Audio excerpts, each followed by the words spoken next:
छोटे से मैसेज पे कई विषय लंबे समय से आप लोगों के साथ साझे करने भी पेंडिंग थे।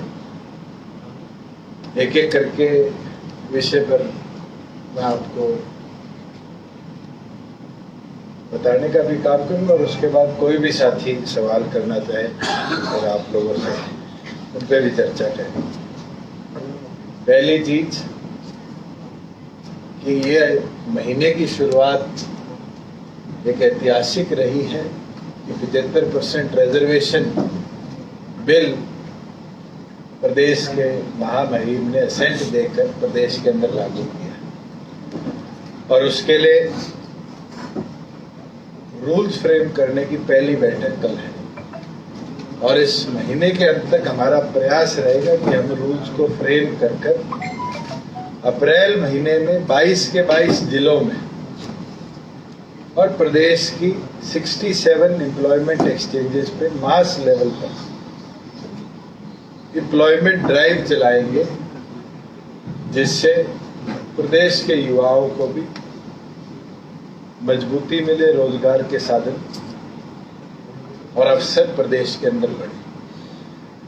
कई लोग भ्रम फैलाना चाह रहे हैं। मैं उन लोगों को बोलना चाहूंगा कि जब आप संविधान के आर्टिकल 16 की बात करते हैं तो रोजगार सीमित रहता है सरकारी। नॉन गवर्नमेंट जॉब्स के ऊपर महाराष्ट्र ने आज से 3 दशक से भी ज्यादा पहले कानून लाकर मराठी स्पीकिंग लोगों को 80% रोजगार में हिस्सेदारी देने का कानून बनाया था और उसके बाद 8 अलग अलग प्रदेशों ने भी इस कानून को अपनाने का काम किया। जिस तरह के हालात आज के दिन रोजगार के बने हुए हैं, कहीं ना कहीं ये कानून इसलिए भी जरूरी था कि हमारी 17-18 सरकारी यूनिवर्सिटीज हो, एडिशनल प्राइवेट यूनिवर्सिटीज हो, सैकड़ों की संख्या में कॉलेजेस हो, ITIs हो, उनके शिक्षित युवाओं के हाथ में हम रोजगार दे पाए और इसके अंदर प्रोविजन भी रखी गई। कई लोगों का, एसोसिएशंस का इसके ऊपर बड़ा कटास आया है। हमने 8 दौर की चर्चा पहले भी करी थी, अब भी उनसे चर्चा करेंगे और चर्चा कर हमें कोई रूल्स के अंदर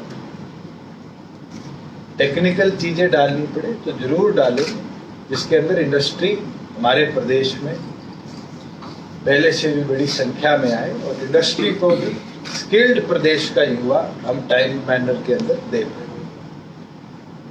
और उसके लिए जैसे पहले हमने तमाम एसोसिएशन को पत्र लिखकर भी उनके सुझाव मांगे थे, इस हफ्ते के अंदर तमाम जितनी एसोसिएशन हैं इंडस्ट्री की, हमारे प्रदेश की जितने चेंबर्स हैं देश भर के अंदर, उनको भी हम बिल की कॉपी के साथ रूल्स के लिए उनके सुझाव क्या है इसका पत्र भी लिखेंगे, ईमेल भी करेंगे और अगर जरूरत पड़ी तो वीडियो कॉन्फ्रेंसिंग कर उनके सुझाव भी देने का काम करें। और प्रदेश के युवा को 75% का अधिकार हमारी सरकार का लक्ष्य था और इसी मजबूती के साथ हम देने का काम करेंगे।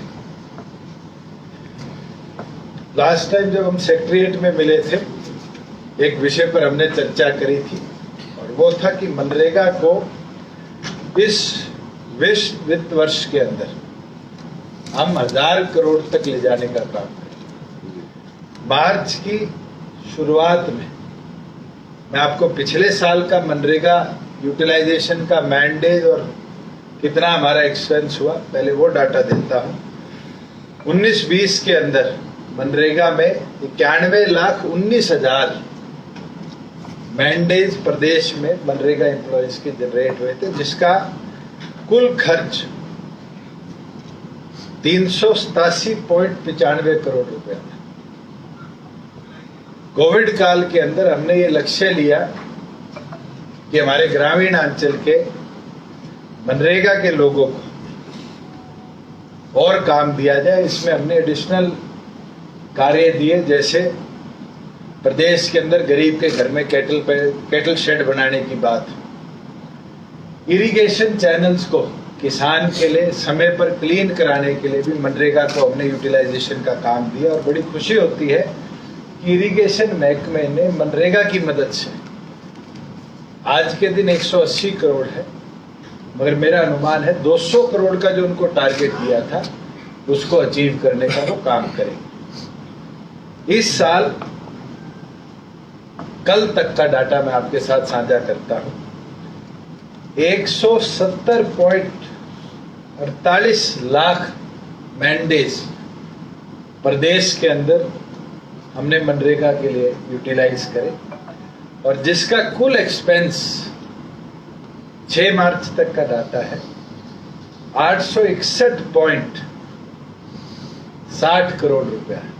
पिछले साल से लगभग 2.5 गुना ज्यादा इस ईयर एंड से पहले मनरेगा के अंदर हमने यूटिलाइजेशन करी है।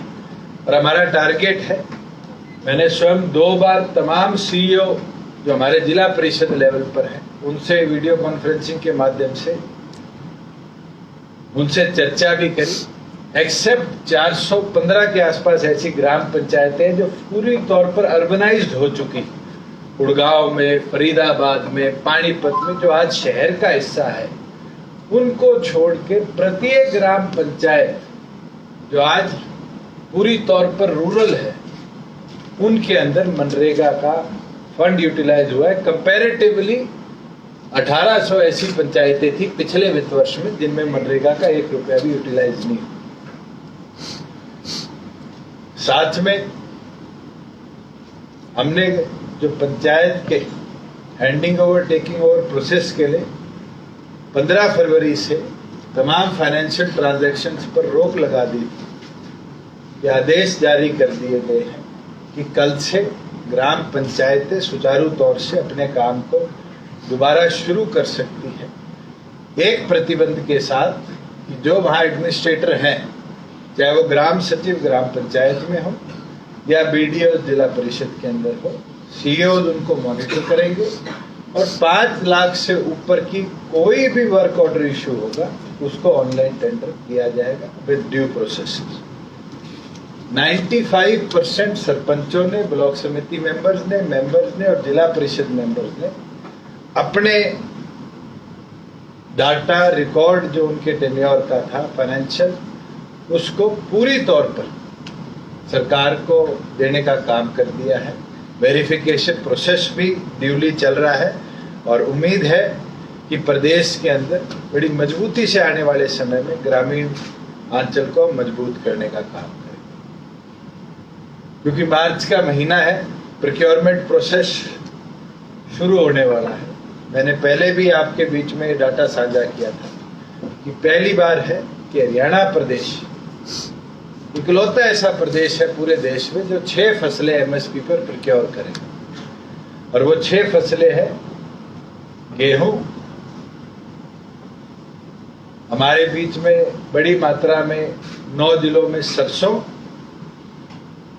5-6 ऐसे जिले हैं जिसमें दाल और चना, 4 ऐसे जिले हैं जिसके अंदर सूरजमुखी, और पहली बार होगा कि 7 मंडियों के अंदर प्रदेश में हम जौ की खरीद को एमएसपी पे करने का काम करेंगे। गेहूं की प्रोक्योरमेंट क्योंकि एक लेंथी प्रोसेस है, 1.5 महीने चलता है। पिछली बार हमने उसको 10 अप्रैल से शुरू करने का काम किया था क्योंकि स्मूथली चले और अगैती फसल किसान को अपने पास स्टोर ना करनी पड़े, इसलिए ये निर्णय लिया गया है कि इस बार गेहूं की फसल को 1 अप्रैल से एमएसपी पे प्रोक्योर करने का हम लगभग जो हमारी 400 बड़ी छोटी मंडियां हैं उनके अंदर करेंगे, और टाइमली के रिक्वायरमेंट के साथ जहां भी परचेज सेंटर हमें एडिशनल बनाने पड़ेंगे हम उस पर करेंगे।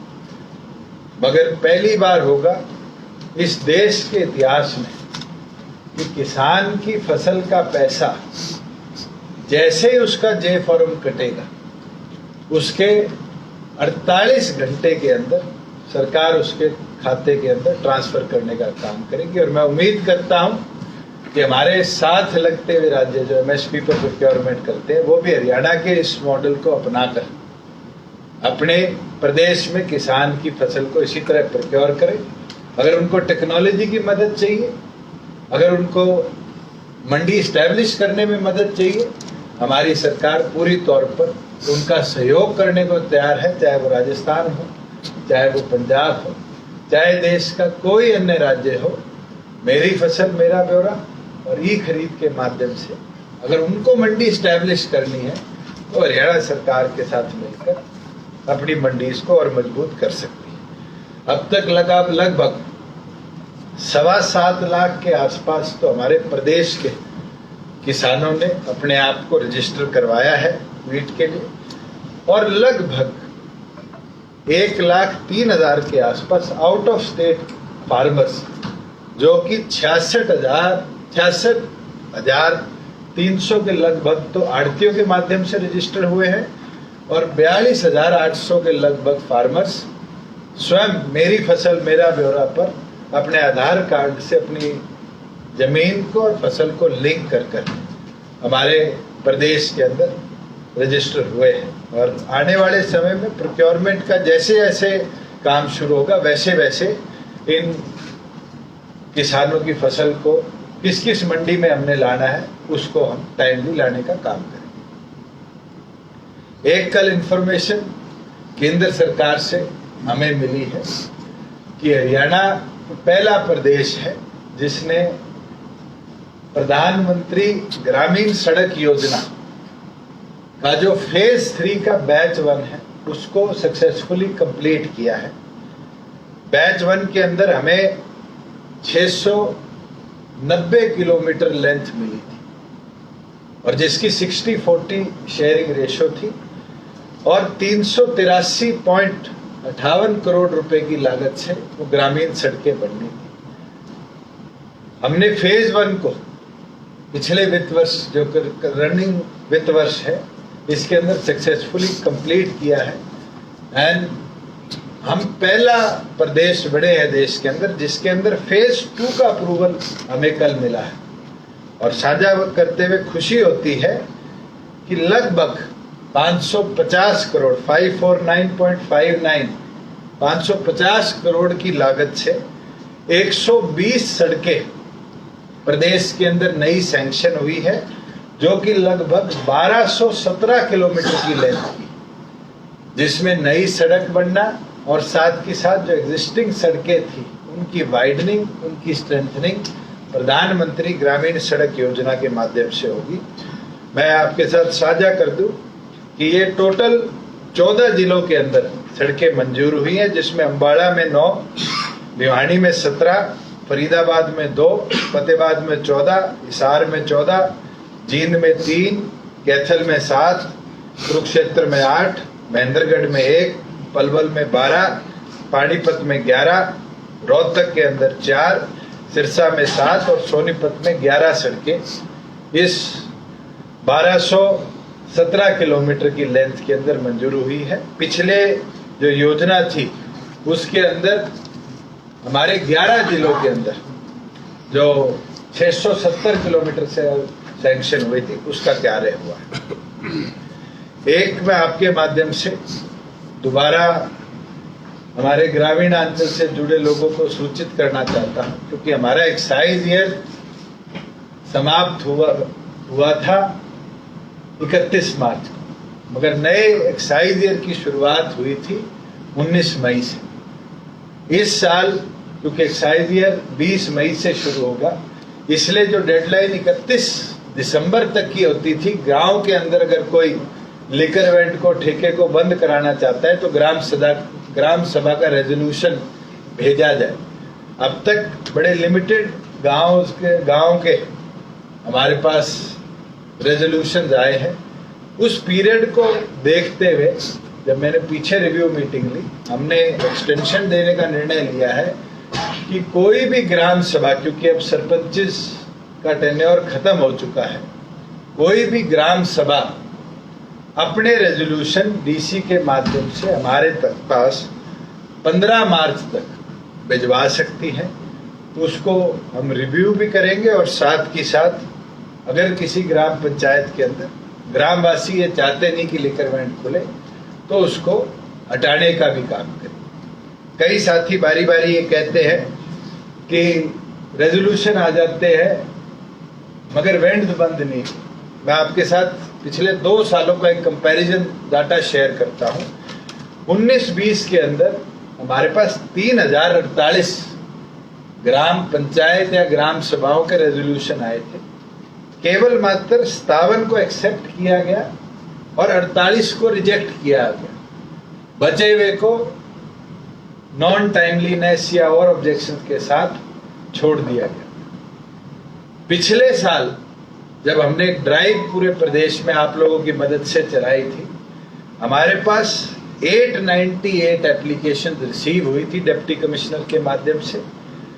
430 ऐसे गांव थे 898 में से जिनको पूरी तौर पर वेंट से प्रोहिबिटेड किया गया था और 468 ऐसे केसेस थे जिनके अंदर गांव में 5-5, 6-6 एफआईआर हो रखी थी लिकर बूटिंग की। उस कारण रिजेक्ट करना पड़ा। मैं तो उम्मीद रखता हूं कि 15 तारीख तक ज्यादा से ज्यादा लोगों का हमारे पास अगर कोई प्रोहिबिटेड करना चाहते हैं अपने गांव में, डाटा आएगा और उस डाटा के साथ उन गांवों को बैन करने का कार्य हम करेंगे। बड़ा महत्वपूर्ण है। कई साथी पीछे भी मेरे से डाटा मांग रहे थे कि आपने फर्स्ट क्वार्टर का, सेकंड क्वार्टर का डाटा एक्साइज का शेयर किया। थर्ड क्वार्टर क्योंकि पीछे समाप्त हुआ था फरवरी के अंदर, मैं डाटा आपके साथ शेयर नहीं कर पाया। तो आज आप लोगों के बीच में वो भी मैं आंकड़े शेयर कर देता हूं। लास्ट ईयर थर्ड क्वार्टर के अंदर 142 करोड़ रुपया हमारे प्रदेश में 1421 करोड़ रुपया प्रदेश के अंदर एकत्रित हुआ था। इस साल थर्ड क्वार्टर के अंदर 1734 करोड़ रुपया हमारे पास आया है, जिसका कुल इंक्रीज 312 करोड़ रुपया थर्ड क्वार्टर का है। और सबसे इंटरेस्टिंग चीज ये है कि जो हमारा पिछले वित्त वर्ष का डाटा था पूरे का, अगर मैं पूरे वित्त वर्ष की बात करूं, इस साल के थर्ड क्वार्टर तक हम उसका 97% ऑलरेडी अचीव कर चुके हैं। और जो हमने टारगेट लिया था, शायद उस टारगेट को भी हम क्रॉस करने का काम करेंगे। थर्ड क्वार्टर के अंदर हमारी जो एडिशनल एक्साइज ड्यूटी होती है वो 330 करोड़ रुपए आई है। कोविड सेस प्रदेश के अंदर जो हमने पिछले साल कोविड की लड़ाई को लड़ने के लिए लगाया था, एडिशनली 140 करोड़ रुपया वो प्रदेश के अंदर आया है।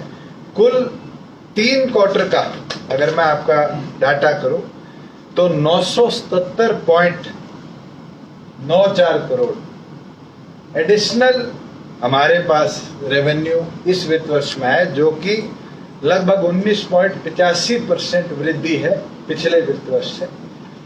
कई लोग और स्ट्रिक्टनेस की बात करते हैं, मैं आपके साथ एक डाटा शेयर करना चाहूंगा। अगर हम प्रदेश के अंदर ब्रीचेस केसेस की बात करें, 2016-17 में 619 ब्रीच केस रजिस्टर हुए थे, 12.83 करोड़ रुपए पेनल्टी लगाई गई थी। 17-18 में 549 केस रजिस्टर हुए, 25.45 करोड़ की ड्यूटी लगाई गई।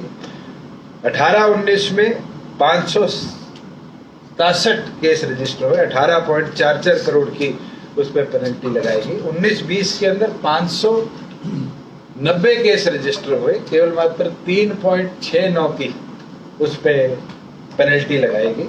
पिछले जो वित्त वर्ष है, रनिंग वित्त वर्ष है, इसके अंदर अब तक 668 ब्रीच केस प्रदेश में दर्ज हुए, जिसके अंदर 90.13 करोड़ की पेनल्टी रिकवर हो चुकी है। और अगर मैं बात करूं 4 तारीख तक के डाटा की, पिछले वित्त वर्ष के अंदर 6,361 करोड़ रुपया रेवेन्यू एक्साइज में स्टेट को आया था।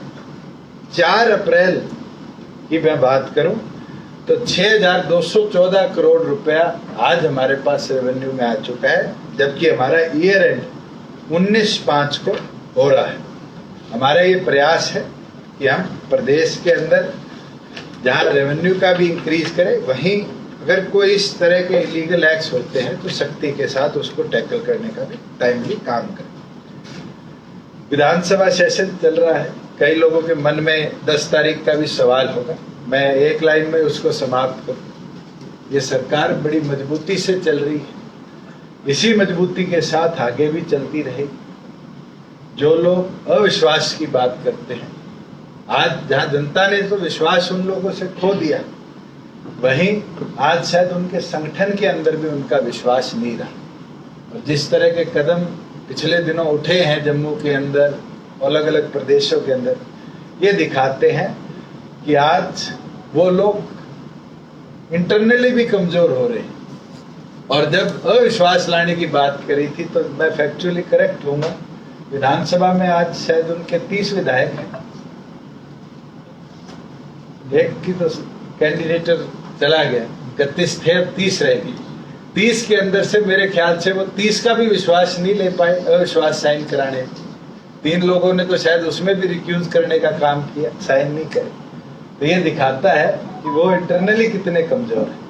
हमारे तमाम बीजेपी के, जेजेपी के और हमारे सहयोगी इंडिपेंडेंट विधायक मजबूती के साथ उन लोगों को जवाब भी 10 तारीख को देंगे और मजबूती के साथ इस सरकार को अगले 4 साल इसी तरह ले जाने का संकल्प भी लेने का काम करें। जो ड्यू प्रोसेस है उसको फॉलो किया जाए।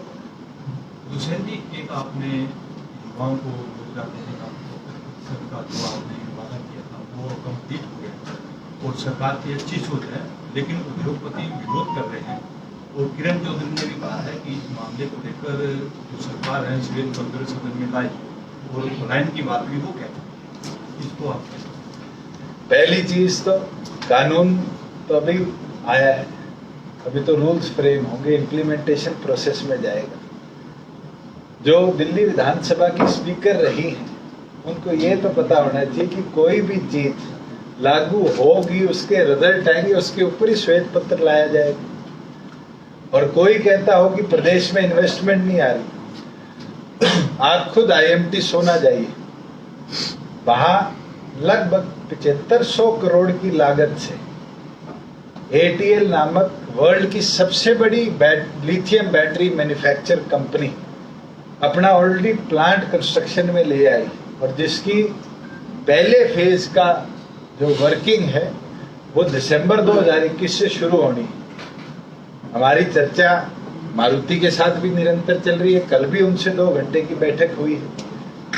हमारी फ्लिपकार्ट ने भी 140 एकड़ के लिए ऑक्शन में जमीन के लिए बिड किया है।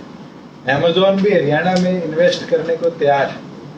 अगर 10 साल के कांग्रेस के शासन में जितनी कंपनियों का प्लान हुआ या जितने लाठियां चली, गोलियां चली, लोग मरे, मुझे नहीं लगता 1.25 साल के कोविड काल में भी एक फैक्ट्री हमारे प्रदेश में से उठकर दूसरे किसी प्रदेश की तरफ गई। और हम मजबूती के साथ कोई इंडस्ट्री के ऑब्जेक्शन है, ऑब्जर्वेशन है, उनसे चर्चा भी करेंगे और उसको रिजॉल्व भी कराएंगे। मैंने जब ये एक्ट बनाया उस समय भी 8 दौर की चर्चा अलग अलग चेंबर्स के साथ, इंडस्ट्री के साथ करी। अभी 7 दिन पहले जब मैं फरीदाबाद के अंदर था तब भी फरीदाबाद के अलग अलग इंडस्ट्रीज मेरे साथ थे, 200 के लगभग, उनसे भी हमने चर्चा करी। और हम उस सोच के हैं, सुझाव आएंगे, सुझाव प्रदेश के हित के लिए होंगे, प्रदेश के हित के युवाओं को मजबूत करने के होंगे, इंडस्ट्री को आगे ले जाने के होंगे, तो जरूर उसको भी अमेंड किया जाएगा। दुष्यंत जी, एक सवाल खरीद को लेकर है, सरकारी खरीद, लेकिन चाहे फिक्की की बात करें, CII की बात करें, सभी ने इस फैसले का स्वागत नहीं किया ताकि इससे हरियाणा में औद्योगिक विकास पर विपरीत प्रभाव पड़ेगा। और खुद देश की वित्त मंत्री निर्मला सीतारमण ने इस पर हैरानी जताई और कहा है कि फैसला क्यों लिया गया, मैं तो हरियाणा सरकार से बात करूंगी। तो क्या सबको हरियाणा को नहीं दिया गया, तो आप कह रहे बातचीत की, किससे बातचीत किया?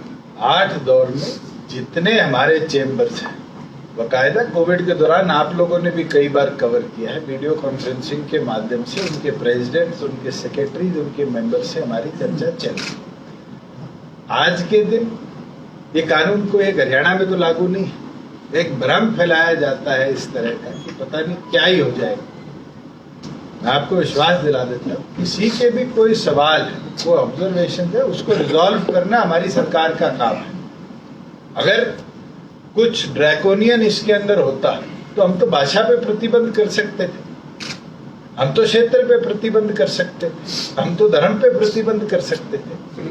पूरी तौर पे इसकी कॉन्स्टिट्यूशनैलिटी देखते हुए हमने इस एक्ट को बनाने का काम किया और इसीलिए महामहिम के कंसेंट से प्रदेश के अंदर इसको लागू किया। ये एक सवाल खरीद को लेकर है, सरकारी खरीद है, जो चर्चा है कि आरटीओ के जरिए ना करके गेहूं की पेमेंट भी सीधे तौर पर किसानों को दी जाएगी। हरियाणा में किस तरह की व्यवस्था बनी रहेगी? आज के दिन जो कदम हमने जीरी में उठाए थे, ये फार्मर की मर्जी है कि फार्मर अपने खाते में पैसा लेना चाहता है या अपने आढ़ती के खाते में लेना चाहता है। वो अकाउंट नंबर अपलोड करने का काम फार्मर का है। और आपके साथ डाटा शेयर कर देता हूँ, अप्रोक्सीमेटली 67.48% फार्मर्स ने अपने खुद के खाते में पैसे लेने की इच्छा जताई। बचे फार्मर्स ने आढ़ती का अकाउंट नंबर डालने का काम किया, आढ़ती की डिटेल डालने का काम किया। क्योंकि 5 साल से केंद्र सरकार द्वारा बारी बारी ये कहा जा रहा है कि डीबीटी किसान के खाते में करिए। हमने ये ऑप्शन किसान को छोड़ दिया है कि किसान खुद के खाते में लेना चाहता है या आढ़ती के खाते में लेना चाहता है। मेरा तो ये प्रयास रहेगा कि फार्मर आज जागरूक है, 100 के 100% अपने खुद की चॉइस डालें, मगर अगर स्वेच्छा से किसी और के खाते में डलवाना चाहते हैं तो सरकार उन पर दबाव नहीं बना सकती। रूल एक सवाल ये है, मतलब ऐसे आना है, रूल नहीं है, अगर आना चाहते हैं तो अपने चॉइस के हिसाब से दे सकते हैं। हमने लिबर्टी फार्मर को दी है, ना कि सरकार ने ये लिबर्टी ली। अगर मैं लिबर्टी लेता तो मैं 100% के खाते में पहले दिन ही डाल देता। अगर फार्मर की क्रॉप है, फार्मर उसको कैसे लेना चाहता है कि उसके ऊपर छोड़ा जाए तो बेहतर है। दुष्यंत जी, एक सवाल ये है कि हरियाणा रेजिडेंट की जो पहले 15 साल की एक समय सीमा थी, हरियाणा सरकार ने उसको अमेंड करके 15 साल से घटा के 5 कर दिया। इसका क्या वजह है इसकी? ये भी इंडस्ट्री की एक मांग थी इस एक्ट के साथ साथ, क्योंकि कई फैमिलीज स्टेट में 5 साल पहले आई हैं, उनको भी एक तरह का वोट ट्रांसफर का अधिकार तो रहता है, आधार ट्रांसफर का अधिकार रहता है, मगर डोमिसाइल के लिए एक लिबर्टी दी गई और उस पर तमाम लोगों से चर्चा करते हुए, सारे एस्पेक्ट देखते हुए सरकार ने निर्णय लिया। दुष्यंत जी, ये जो 75% रिजर्वेशन की जो पॉलिसी लागू होगी, इसके बाद सारा इन्वेस्टमेंट पर डिपेंड हो गया है। और पिछले इस सरकार के पिछले टर्म में फॉरेन टूर हुए और तमाम एफर्ट्स हुए हैपनिंग हरियाणा हुआ, लेकिन अपेक्षित सफलता उसमें इन्वेस्टमेंट में नहीं मिली। तो क्या आप टारगेट रखेंगे, किस तरह से इसको ये 75 रिजर्वेशन को इन्वेस्टमेंट्स पीछे क्या हुआ, कैसे हुआ, मैं उस पर टिप्पणी ना करूं तो बेहतर है। तो फिर 20 सालों का मेरे को रिकॉर्ड उठाना पड़ेगा। मगर पिछले 1.25 साल के अंदर फॉरेन टूर तो शायद एक भी ना हुआ, पर हमारे प्रदेश में 17,000 करोड़ की अलग अलग प्रकार की इन्वेस्टमेंट को हमारे जो HEPP था पहले और HEEP नया आया है, उसके अंदर हमने अप्रूव किया है, अलग अलग प्रकार के बेनिफिट देने का काम किया है। और हमारा ये प्रयास रहेगा कि जो हमारी Haryana enterprise and employment policy of 2021 है, जो अगले 5 साल के लिए चलेगी, अधिकतम इन्वेस्टमेंट उसके माध्यम से हम हरियाणा में लेकर आए। आज भी आप किसी इंडस्ट्री के साथी के हाथ में अगर हमारी नई पॉलिसी को देते हैं तो अपने आप में उसके मन में एक स्नेह और खुशी दिखा। मैं तो फरीदाबाद के जो अलग अलग फरीदाबाद चेंबर्स ऑफ इंडस्ट्री है, DLF चेंबर्स है, वहाँ 12 अलग अलग एसोसिएशन के लोगों के साथ बैठक करके आया हूँ। तमाम लोग उत्साहित भी है, खुश भी हैं और वो चाह रहे हैं कि बड़े मदर यूनिट्स आए जिसके सहयोग के साथ एंसेलरीज की इन्वेस्टमेंट भी प्रदेश में पहले से ज्यादा बढ़े। दुष्यंत जी 100 दिन से ऊपर किसान आंदोलन को दिल्ली की सीमाओं पर हो चुके हैं। एक तो इस पर आपकी क्या प्रतिक्रिया? दूसरा, इंडस्ट्रीज की जो बात हो रही है उसमें जो आंदोलन जहां हो रहा है वहां पर जो प्रभावित जो इलाका है वहां पर इंडस्ट्रीज को भी काफी नुकसान हो रहा है, उसके बारे में भी आप देखिए। बिल्कुल राय इंडस्ट्रियल एरिया का मैंने अपडेट लिया है। बहुत से लोगों के बिजनेस को बड़ी मात्रा में इफेक्ट वहाँ हुआ है। उसके लिए हम केंद्र से भी आग्रह करेंगे कि उन लोगों को जीएसटी के अंदर, क्योंकि आज एक सेंट्रल सब्जेक्ट जीएसटी है, रिलैक्सेशन आने वाले समय में दी जाए। मगर आज उस लॉस को असेस करना पॉसिबल नहीं होगा, क्योंकि लोग आज भी वहां बैठे हैं जहां आप बात आंदोलन की कर रहे हैं। पिछले 40 दिनों से किसी प्रकार की उन 40 नेताओं ने चर्चा केंद्र से नहीं की। मेरी स्वयं पीयूष गोयल जी से भी कल चर्चा हुई। 2-3 विषय ऐसे थे जिनको एमिकेबली रिजॉल्व करवाया जा सकता है, जो पेंडिंग उन 40 नेताओं की वजह से पड़े, और प्रदेश भी कहीं ना कहीं उस पर इम्पैक्ट होती है, चाहे वो इंटरनल एक्सटर्नल मार्केट्स के ऊपर टैक्सेशन प्राइजेज में वेरिएशन की बात हो। आज एमएसपी की प्रोडक्ट के ऊपर तो 4% टैक्स है, नॉन एमएसपी के ऊपर जो 1% किया गया उसमें स्टेट्स को रेवेन्यू लॉस बहुत हुआ, क्योंकि ओपन मार्केट में 0% है। केंद्र आज भी चर्चा को तैयार है। मैं तो आपके माध्यम से भी उन 40 नेताओं से आग्रह करूंगा कि आप लोग चर्चा का दौर दोबारा शुरू करें, जिससे किसानी बचे और किसानी को फायदा। इस तरह के रिजॉर्ट से किसानी को फायदा नहीं, कहीं ना कहीं नुकसान। एक सवाल का आपने जवाब दे दिया विश्वास प्रस्ताव को लेके कि प्रॉपर साइन भी नहीं थे और G23 की बात, लेकिन ये सवाल है उठाया गया दीपेंद्र हुड्डा द्वारा कि हम सरकार को तोड़ने की कोशिश कर रहे हैं, पता चल जाएगा कितने किसान विधायकों के साथ हैं। 2 मोटे क्या वो विधायक है? वो विधायक नहीं, जो विधायक हो वो इस तरह की बात करे तो ठीक है, उनको बोलिए अविश्वास लाना है तो राज्यसभा में लेकर आए। उसका दूसरा मोटिव भी है, उसका दूसरा मोटिव ये है, उनको पता है कि क्या होना है, वो ये भी जानते हैं कि बीजेपी वाले उनके हक में करेंगे, वो जान रहे हैं आप जेजेपी वाले क्या करेंगे। मैंने तो सबसे पहले कहा है कि मजबूती के साथ अगले 4 साल सरकार चलाएगी। दुष्यंत जी, ये किसानों के लिए आप कह रहे हैं कि आप एमएसपी की फसलें खरीद रहे हैं, आपने पिछली फसल भी खरीदी, लेकिन इसके बावजूद जो ये किसान आंदोलन चल रहा है, इस बीच आपके गठबंधन के नेताओं का गांव तक जाना मुश्किल हो रखा है, तो ये किस तरह की राजनीति आप देखते हैं कि लोगों को गांव में नहीं जाने दिया जा रहा, नेताओं को? हर लेवल पर लोग अपनी राजनीति चमकाते हैं जी।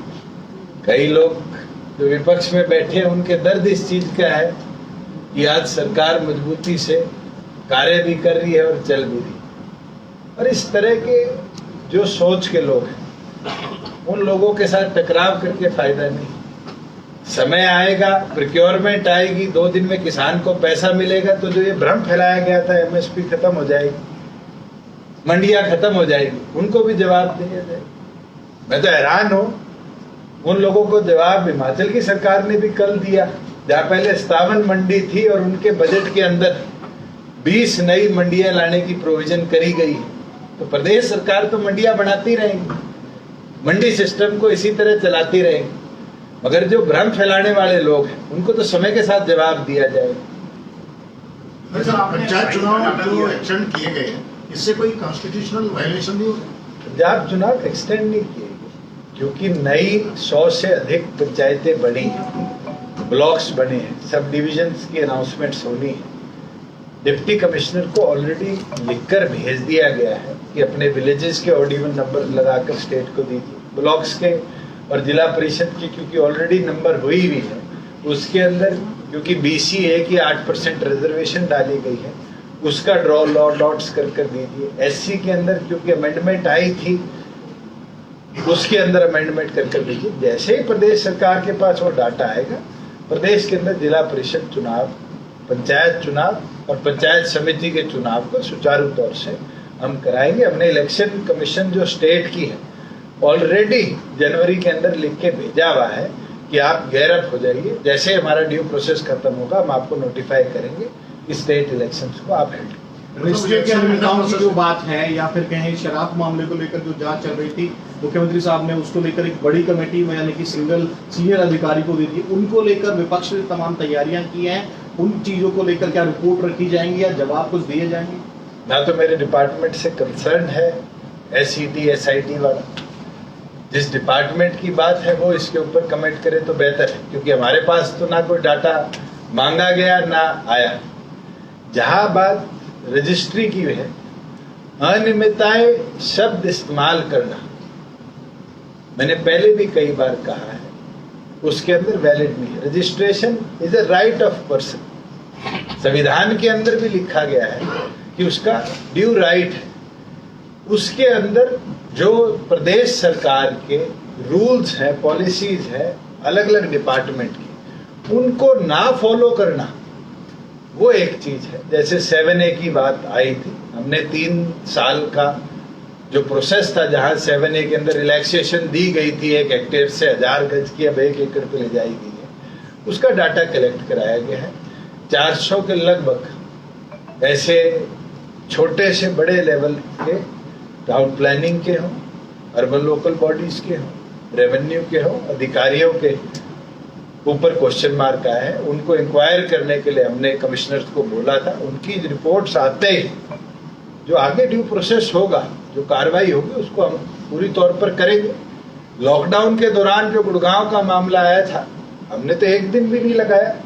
जितने हमारे सब रजिस्ट्रार और रजिस्ट्रार थे जो इस तरह की अनियमितताओं में पाए गए थे, हमने उनके ऊपर सख्त से सख्त कार्रवाई नहीं करी। उनको रूल 7 में चार्जशीट भी किया और पैरेलली उनके खिलाफ FIR कराने का काम किया, जिसकी इन्वेस्टिगेशन पुलिस डिपार्टमेंट कर रहा है। भूषण जी, अगर इस तरह की कोई चीज इस पूरे प्रोसेस में भी आएगी तो हम सख्ती के साथ उसके खिलाफ भी एक्शन लेंगे। हमारा ये प्रयास है कि जो रेवेन्यू के अंदर हिस्टोरिकली अनियमितताएं आई थी, ह्यूमन इंटरफेरेंस के कारण कई बार दिक्कतें आती थी, उसको सुधारा जाए।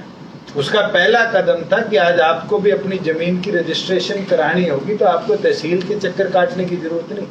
ये हमारी सरकार में ही हुआ है कि आप ऑनलाइन अपने NOCs, अपने ड्यूज को भर सकते हैं। आपको किसी ULB के दफ्तर में, टाउन प्लानिंग के दफ्तर में जाने की जरूरत नहीं, और साथ के साथ आपका टोकन भी ऑनलाइन जनरेट होगा।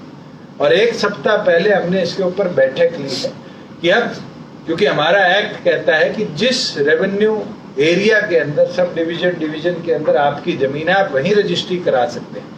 हम आने वाले महीने 1.5 महीने के अंदर इसमें भी चेंजेस लाकर इस एक्ट के अंदर प्रोविजन लाएंगे कि ये केवल मात्र उसके रीजन तक सीमित ना रहे। अगर आज आप अपनी फरीदाबाद की जमीन को परचेज करना या सेल करना चाहते हैं और आपको फरीदाबाद में टाइम नहीं मिल रहा और आप पंचकुला रहते हैं, तो आप पंचकुला की सब डिवीजन के अंदर से भी अपनी रजिस्ट्रेशन प्रोसेस को कर पाएंगे। और इसके ऊपर ऑलरेडी 4 दौर की बैठक हो चुकी है। And will be the first state in the country to have this system of registration anywhere in the state.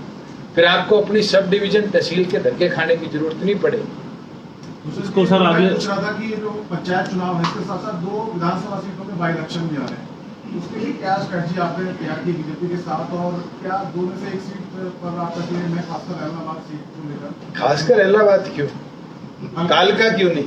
कालका भी लड़ी, हम तो दोनों मिलकर जैसे बड़ौदा लड़े थे, दोनों पार्टियां चर्चा करेगी। इलाहाबाद हो, कालका हो, जो सी पार्टी जहां लड़ेगी तो हमारे दोनों के संगठन का निर्णय होगा, मगर बिल्कुल मजबूती से लड़ेंगे भी और मजबूती से इस दोनों सीटों को जीतने का भी काम करेंगे। जो आपने सारा ये डाटा दिया है, जैसे एक्साइज का भी दिया, उसमें जो आपका कार्यकाल है उसमें बहुत बढ़िया हुआ है, तो आप मानते हैं बढ़िया हुआ है? ये मेरे कहने पे नहीं, आंकड़ों के कहने। क्या ये बीजेपी से अच्छा चल रहा है कि जो बीजेपी की 5 साल के नहीं, आज भी तो बीजेपी जेजेपी है। अपनी जो पहले जो जैसे मैं अगर आपके साथ डाटा शेयर करूं कांग्रेस का, तो आप हैरान हो जाओगे कि उस टाइम तो रेवेन्यू ही नहीं था स्टेट में। आज तक की हिस्ट्री के अंदर मतलब कांग्रेस 3 क्वार्टर का जो हमारा रेवेन्यू डाटा है एक्साइज का, that is more than any government in the history of the state. BJP, Congress, JJP, HVP, Bhajanlal ji, उससे पहले जो देवीलाल जी, किसी भी टाइम की मैं बात करूं, हमारे जो 3 क्वार्टर का रेवेन्यू शेयर है, that is more than any tenure in the state of. Dushyant ji, आप कह रहे हैं कि प्रदेश की स्थिति, आप विपक्ष में थे तो आप वित्तीय स्थिति की बात करते थे कि इतना कर्जा है, आज भी 2 लाख करोड़ से ज्यादा का प्रदेश पर कर्ज है। ऐसी वित्तीय स्थिति जो प्रदेश की, इसको आप कैसे देखते हैं? अभी तो आप 12 तारीख तक इंतजार करना, नया बजट आएगा, करंट भी खत्म हो रहा है सर 12 तारीख को। 2 लाख करोड़ का कर्ज खत्म तो नहीं होने वाला है एकदम से। जो रिसीट्स है और जो एक्सपेंडिचर है, आज उस पे बोलना कितना कर्ज है नहीं है, कितना खर्चा सरकार ने किया है नहीं किया। बहुत से ऐसे हेड्स हैं जो अनयूटिलाइज रहे कोविड के अंदर,